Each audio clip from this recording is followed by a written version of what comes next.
রাজ্যসভায় তৃণমূলের সাংসদ পদ থেকে ইস্তফা দিলেন কোয়েল মল্লিক। রাজ্যসভায় তৃণমূলের সাংসদ পদ থেকে ইস্তফা দিলেন কোয়েল মল্লিক। এই টার্মেই তিনি সাংসদ হয়েছিলেন। তার এই ইস্তফা বহুদিন ধরে, যখন আগের সাংসদরা ইস্তফা দিচ্ছিল তখন একটা জল্পনা শোনা যাচ্ছিল, তবে এবার সেই খবরেই শিলমোহর পড়ল। বিস্তারিত জানাবেন আমাদের প্রতিনিধি জ্যোতির্ময় সঙ্গে রয়েছে। জ্যোতির্ময়, দেখো, কার্যত বেনজির একটি ঘটনা এবং কোয়েল মল্লিক সম্ভবত প্রথম এমন একজন কোন সাংসদ যিনি সাংসদ হিসেবে নির্বাচিত হওয়ার পর একদিনও সংসদের অধিবেশনে যোগদান না করে তিনি পদত্যাগ করলেন।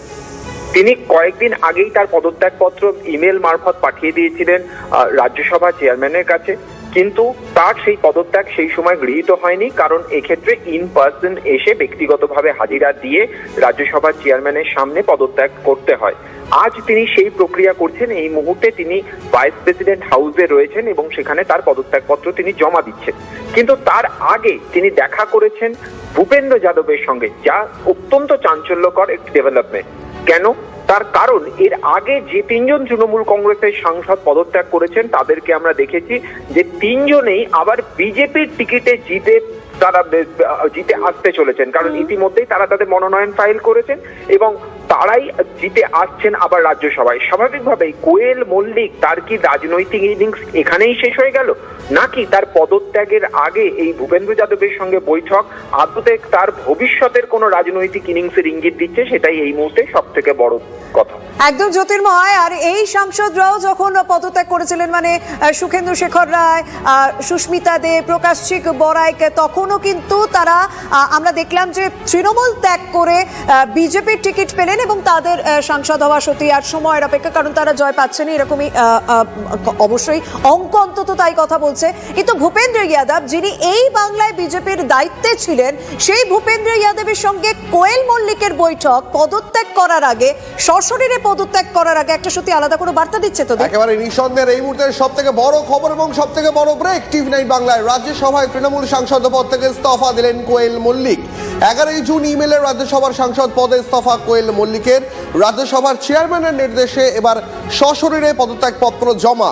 তবে এটা নিয়ে জল্পনা চলছিল, কিন্তু যেমনটা আমাদের নয়াদিল্লির প্রতিনিধি জ্যোতির্ময় জানালেন, সব থেকে বড় আরো একটা আপডেট রয়েছে যে ভূপেন্দ্র যাদবের সঙ্গে পদত্যাগের আগে বৈঠক করে নিলেন কোয়েল মল্লিক। তাহলে এরপরে কোয়েল মল্লিকের রাজনৈতিক ভবিষ্যৎ কি? তিনিও কি বিজেপির রাজ্যসভার সাংসদ হবেন? এই নিয়ে এখন জল্পনা। তবে একটা ব্যাপার তো নিশ্চিত যে কালীঘাট তৃণমূলের কাছ থেকে আরো একজন সাংসদ হাতছাড়া হলো। মানে এই জায়গাতে দীপ বলতে হবে, যখন কোয়েল মল্লিকের রাজ্যসভার সাংসদ করা হয় তার ঠিক আগের প্রেক্ষাপটটা যদি দেখা হয়, রঞ্জিত মল্লিকের সঙ্গে দেখা করতে চলে গিয়েছিলেন অভিষেক বন্দ্যোপাধ্যায়। আর আমরা এই মুহূর্তে সেই ছবি ব্রেক করছি যেখানে ভূপেন্দ্র যাদবের সামনে বসে রয়েছেন কোয়েল মল্লিক। এই বৈঠকের কথাই আমরা বলছি। দেখো, হাসি মুখে, দুজনেই কিন্তু হাসি মুখে রয়েছেন। জল্পনা কিন্তু আরো উস্কে গেল। কালীঘাট তৃণমূলের হাত থেকে আরো একজন সাংসদ যে হাতছাড়া হলো এটা তো নিশ্চিত, কিন্তু প্রশ্ন হচ্ছে সুখেন্দু শেখর, প্রকাশিক বড়াইক, সুস্মিতা দেবের পর এবার কি বিজেপিতে কোয়েল মল্লিক? মানে সেই একই পথে কোয়েল মল্লিক তার রাজনৈতিক জীবনে নতুন ইনিংস শুরু করতে চলেছেন। তার আগে সশরীরে তাকে পদত্যাগ করতে হলো। যে কথাটা বলছিলাম, অভিষেক বন্দ্যোপাধ্যায় রঞ্জিত মল্লিকের সঙ্গে দেখা করেছিলেন, তার কদিন পরে বলা হলো যে কোয়েল মল্লিক রাজ্যসভার সাংসদ হচ্ছেন। তারপর এই পালা বদলের পর একের পর এক সাংসদ তারা বিক্ষুব্ধ হতে থাকেন, তারা সঙ্গ ত্যাগ করতে থাকে কালীঘাট তৃণমূলের।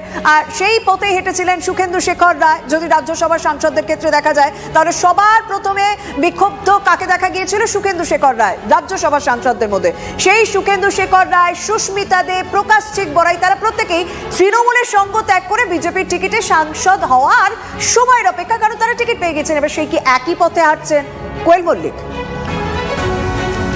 জ্যোতির্ময় আমাদের সঙ্গে রয়েছেন। জ্যোতির্ময়, আমরা যে পথের কথা বলছিলাম সেই পথে কি সেই পথে টার্ন নিতে দেখা যাবে কোয়েল মল্লিককে? কারণ যে ছবি তুমি আমাদের সামনে পাঠিয়েছো ভূপেন্দ্র যাদবের সঙ্গে কোয়েল মল্লিকের যে বৈঠক, সেখানে তো বেশ পজিটিভ একেবারে একটা ভাইবস পাওয়া যাচ্ছে। দুজনেই বেশ হাসছেন, মানে দুজনের মধ্যে বেশ একটা ভালো কথাবার্তা হয়েছে, পজিটিভ কথাবার্তা হয়েছে, অন্তত ছবি দেখে সেই অনুমান করা যেতে পারে।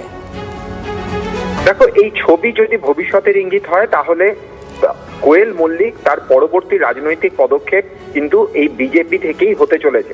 সেই বিষয়টি অন্তত ছবি ইঙ্গিত দিচ্ছে। তার কারণ তিনি পদত্যাগ করার আগে ভূপেন্দ্র যাদবের বাসভবনে গেছেন, তার সঙ্গে দীর্ঘক্ষণ বৈঠক করেছেন এবং এই বৈঠকের ছবি বলে দিচ্ছে যে সেই বৈঠকের আবহ ছিল যথেষ্ট ইতিবাচক। এবং যেটা সব থেকে বড় বিষয়, সুখেন্দু শেখর রায়, প্রকাশজিৎ বড়াইক, সুস্মিতা দেব তারা তৃণমূল কংগ্রেস থেকে পদত্যাগ করার পরে আমরা সুস্মিতা দেবকে দেখি সরাসরিভাবে তিনি আসামের মুখ্যমন্ত্রীর বাসভবনে পৌঁছে যান, তার সঙ্গে তিনি বৈঠক করেন। অপর দিক থেকে আমরা দেখতে পাই যে সুখেন্দু শেখর রায় তিনি ভূপেন্দ্র যাদবের বাসভবনে পৌঁছে যান। স্বাভাবিকভাবেই এখন যেদিকে আমাদের নজর থাকছে তা হচ্ছে যে আগামী দিনে তিনিও অর্থাৎ কোয়েল মল্লিক তিনিও আগামী দিনে এই একইভাবে বিজেপিতে যোগদান করেন কিনা এবং বিজেপি তাকে টিকিট দেয় কিনা। কারণ কোয়েল মল্লিক তার কিন্তু কোনো রাজনৈতিক পরিচয় সে অর্থে তৈরি হয়নি, কারণ তিনি তৃণমূলের টিকিটে জিতে তিনি তৃণমূলের সাংসদ হয়েছেন, কিন্তু তার আলাদা করে কোনো পলিটিক্যাল অ্যাক্টিভিটি আমরা কোনোদিনই দেখিনি। তিনি তার সঙ্গে মমতা বন্দ্যোপাধ্যায় সম্পর্ক ভালো ছিল। স্বাভাবিকভাবেই অন্য তৃণমূল নেতাদের নিয়ে বিজেপির অন্দরে যে অনীহার জায়গা রয়েছে তা কিন্তু কোয়েল মল্লিককে ঘিরে একেবারেই নেই।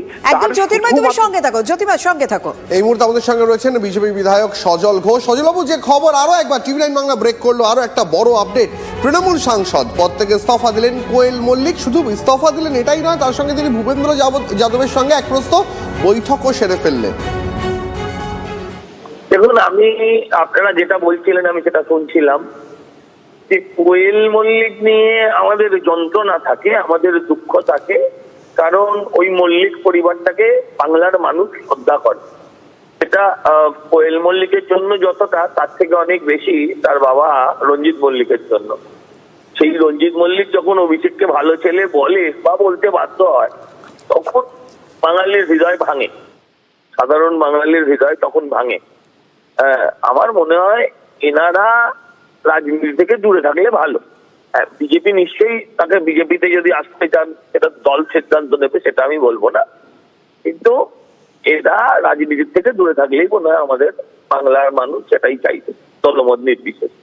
যদি রাজনৈতিক মুখপাত্র হিসেবে আমি এই কথাটা বলছি না, এটা আমার ব্যক্তিগতভাবে ওনাদের পরিবার, ওনাদের অভিনয়, তার জন্যই ওনাদের এই পরিচিতি, এই ভালোবাসা মানুষের। এটা ওই চোরের দলে নাম লিখিয়ে কেন যে নষ্ট করতে গেলেন এটা আমি জানি না। এবং যথেষ্ট নেটিজেনদের কাছে ট্রোলিং এরও শিকার হয়েছিলেন, এটা হওয়ার কোনো প্রয়োজন ছিল না। তার ভক্তরাই তাকে যদি গালি দেয়